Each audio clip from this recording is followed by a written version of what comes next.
শাহজাদা ছিলেন আনারকলিকে নিয়ে তুমি সুখী হবে।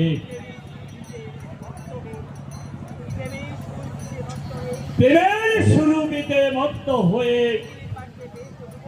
তুমি এই পৃথিবীর মাটিতেই বেহেশত রচিত করবে। সেই স্বপ্ন তোমার আর চিরতরে তোমার জীবন থেকে বিলিয়ে গেল। আনারকলির কবর হতে আর বেশি দেরি নেই। বেশি দেরি নেই রে শয়তান। শাহজাদা বল জানোয়ার কোথায়